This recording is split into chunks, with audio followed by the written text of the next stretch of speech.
In the name of Allah, most gracious, most merciful, peace be upon you. White working class girls are unloved and uncared for by their parents.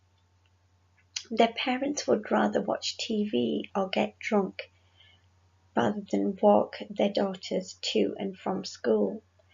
Their parents would rather watch TV or get drunk rather than support their daughters' education and spend some time teaching their daughters.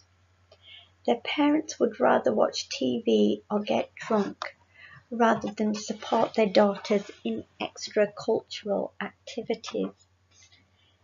Their parents would rather watch TV or get drunk rather than give their daughters guidance or take an interest in what they are doing or where they are going. Now, some white girls do prefer Pakistani boys compared to other men. Some prefer black, some prefer white. Now, let's just say if a girl prefers an Asian guy, then she's going to give him the eye, and he will approach her. Or maybe he might think she's really attractive and approach her anyway. But generally, I mean, when I was young and at school, I did not get chatted up very much until I was about 15, 16. And I will be absolutely honest.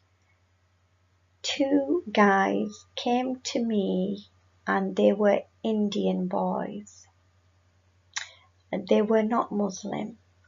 They came to me and they were rude. It wasn't even a chat up. They were rude.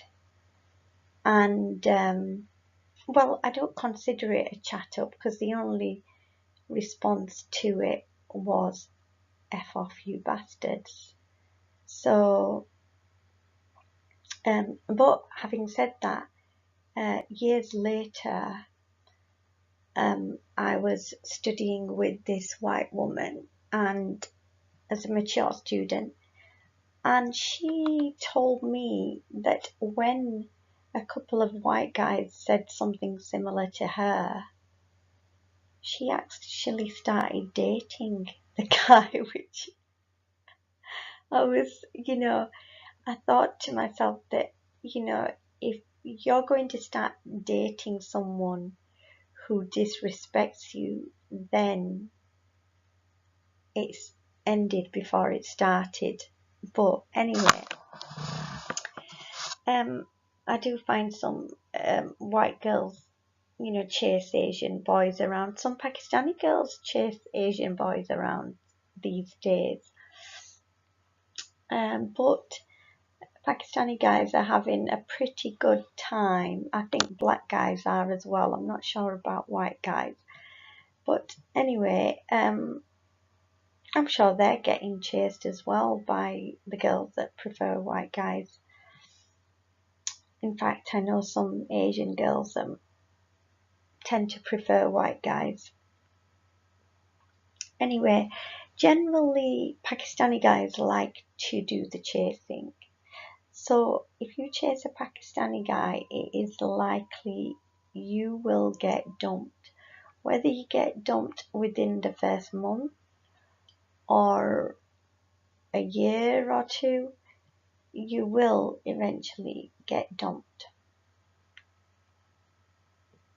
So what happens is these girls interact with the young guys around their own age, and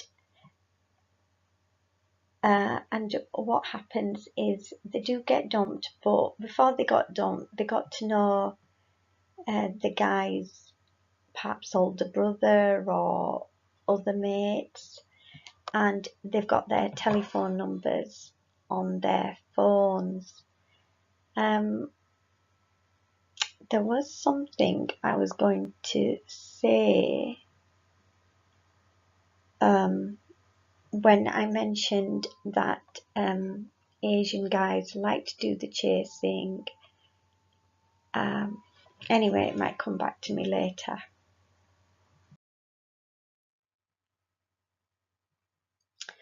So the white girls might start messaging the other guys on her phone after she gets dumped. And so it's not really that there's a grooming going on and that what's happening is that they're being passed around. No, what's happening is that the girl is contacting, or because she's got the numbers and she's a bit lonely and a bit bored and a fella's dumped her, she might contact the other guys to make herself feel better. But and perhaps she might even want to make her fella jealous, her ex jealous, thinking he'll get jealous and come back. But what ends up happening is that she starts moving from the next guy to the next guy to the next guy. And another thing with the Pakistani community is if you accept a gift, okay, it means that you're going to let the guy inside your knickers. That's the thing. The more expensive the gift that you accept, the more of a guarantee it is that he's getting nearer and nearer to your knickers. That is the unspoken deal in the Asian culture. I don't know if it's something different in the Western culture, because generally the guys don't want to pay. I'm sure there are some that do, but I've met a few that weren't interested in paying. And I've talked to girls who've told me about white guys not interested in paying. In fact, one of my friends is going through a divorce and the guy is after her property that she owned in a different country before they got married. So white guys come with their own flaws. Anyway, an Asian girl tends to know better.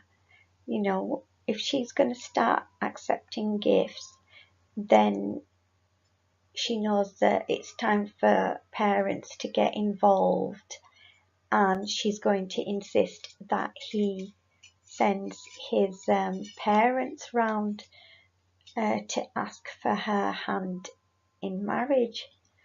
But the white girl doesn't know this culture and probably will not be doing that. And there are in the Asian community, there are Asian guys that would be considered rejects, and that Asian girls would not accept these rejects in the Pakistani Muslim community. And in fact, what I have seen, the white girls actually take these rejects, and that is a recipe for disaster from the start. Now, I'm going to talk about this flat that I rented out once. After my tenant left, I didn't check the condition of the flat because I was in a different town, and I just let the estate agent deal with it. They moved in the next tenant quite quickly, and then the next tenant after that one quite quickly. So as long as the rent was coming in, I wasn't bothered. But what happened was eventually a drug addicted couple moved in. Because of the poor state of the flat, they were practically the only ones who would accept it. And eventually they stopped paying the rent and I had to get them evicted. And when I got them evicted, I found the flat was in such a poor state, even worse than this flat in the picture. Though it stank so bad. And what they were doing were locking a dog and a cat in the flat, and they'd soiled the entire flat. And this is something similar to what is happening to the girls. So they're getting dumped by one guy, they're quickly moving on to the next and the next and the next. They're not spending, and perhaps because they're so young, they're not spending any time on themselves, reflecting, cleansing themselves from inside and out, maintaining themselves, and their worth gradually decreases and decreases and decreases, and soon they're attracting the worst tenants, metaphorically speaking. And these girls have no self-worth because they are very young and their parents haven't taught them anything about self-worth either.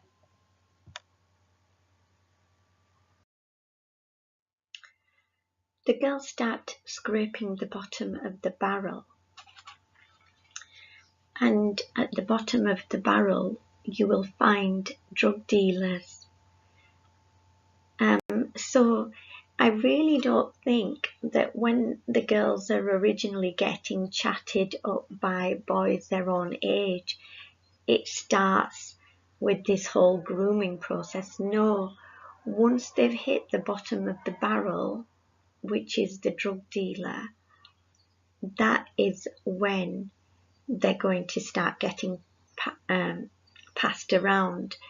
I just wanted to warn girls at this point that drug dealers and their wives will go to hell, because the money they make is from oppression of people and the destruction of society and the deunification of society. Drug dealers are the most vile criminals. Now, I know drug dealers who call themselves Muslims, but you must understand Muslim means submitter. Even a non-Muslim is a submitter, but what they submit to may be something different. A submitter may submit to wealth and power, to the money god.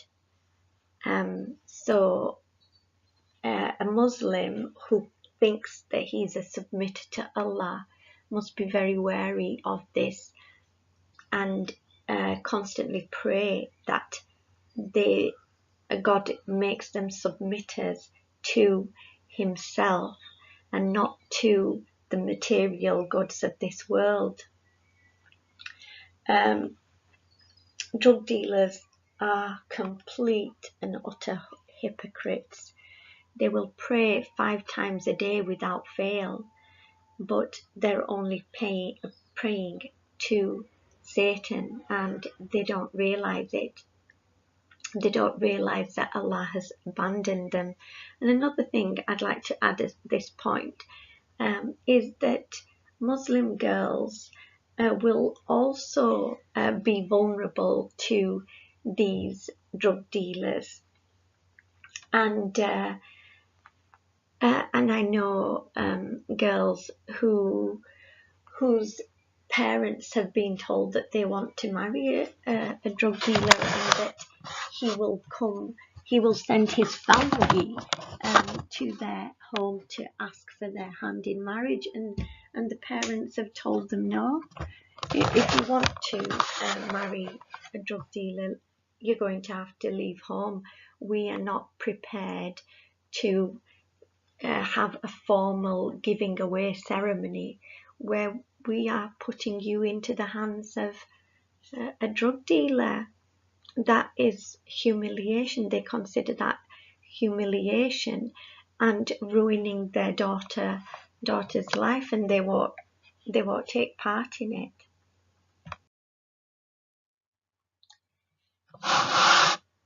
Right, but they'll also fast. They fast and keep all their fasts as if they're perfect Muslims, when they're far from it. And they accrue more and more punishment via working for the British Gog and Magog anti-Christian Satanists, selling drugs that the British protect and produce in Afghanistan. And the reason why the British produce this, and the reason why there's a lot of Pakistani drug dealers, is because this Pakistani community was targeted because we were doing too well. Our working class were performing much better than white working class. So it's a fact that Asian youngsters from deprived areas outperform white youngsters from deprived areas, and this wasn't acceptable to the British Gog and Magog anti-Christian Satanists. So they tried to introduce drugs into our communities to destroy our community, to destroy our women and girls. But the Pakistani girls weren't as interested in the drugs as the white and Sikh girls. So this has been quite disappointing for the British Gog and Magog anti-Christian Satanists, because they primarily wanted to target the Pakistani Muslim girls, because if they can get them hooked, it's over. I mean, it is sad because I have seen some Pakistani girls taking drugs, but at the moment it isn't the majority.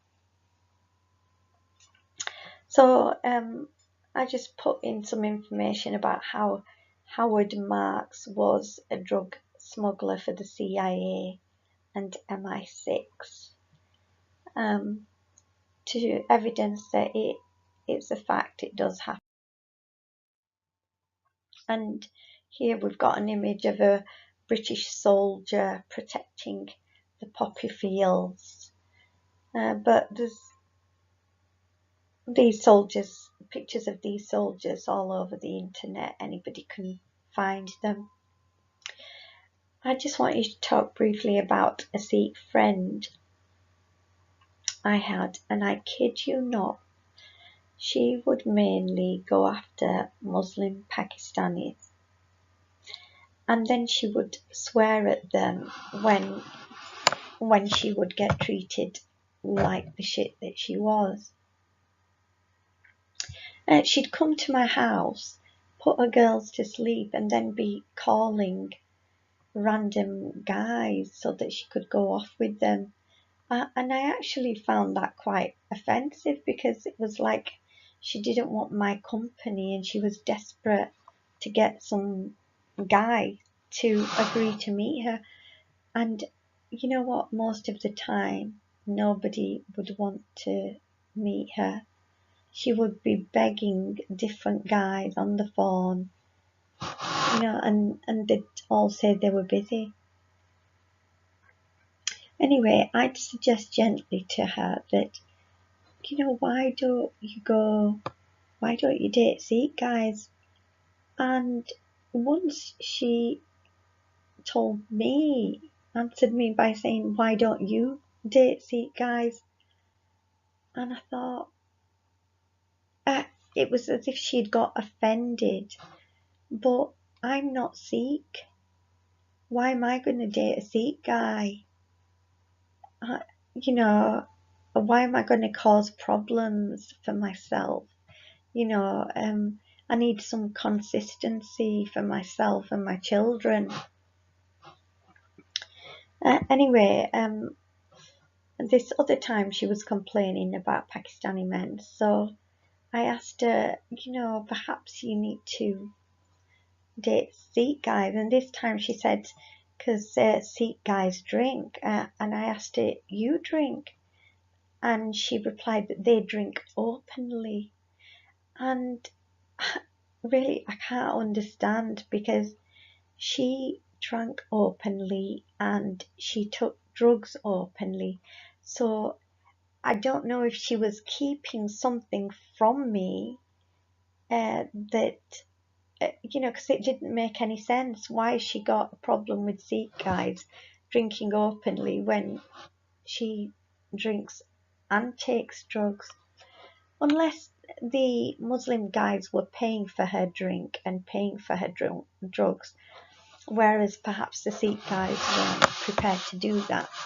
I don't know. She didn't tell me. But really, I get so annoyed when these girls, that are outside of the Pakistani culture are chasing Pakistani guys and then swearing at them when they get dumped or two-timed or whatever, because the Pakistani guy wasn't interested in you. You forced yourself upon him, and now you're complaining that you're getting dumped. And don't date them. Don't date them if you can't deal with getting what you deserve. And sometimes I really can't see the attraction. I'm only with the Pakistani guy because I'm Muslim and he's the same culture and he's the devil I know. If I were a black woman, I'd be mainly interested in black guys because that's the culture I can relate to. And perhaps if I was a white girl, it's better the devil you know than the devil you don't. You've no idea how he's thinking or operating. I pray that Allah guides you, protects you and gives you peace. I pray that Allah guides the Satanists, the anti-Christians and the devil to the straight path, including the Gog and Magog. May the ultimate success be that all creation unite for truth and justice. I pray for guidance for all, forgiveness for all. I pray that Allah makes the children a source of peace for their parents, and the parents be a source of peace for the children. And I pray that I'm a source of peace for all. I pray that I achieve martyrdom defending the vulnerable. Allahu Akbar, God is great, and Allah Hafiz. May Allah protect you all.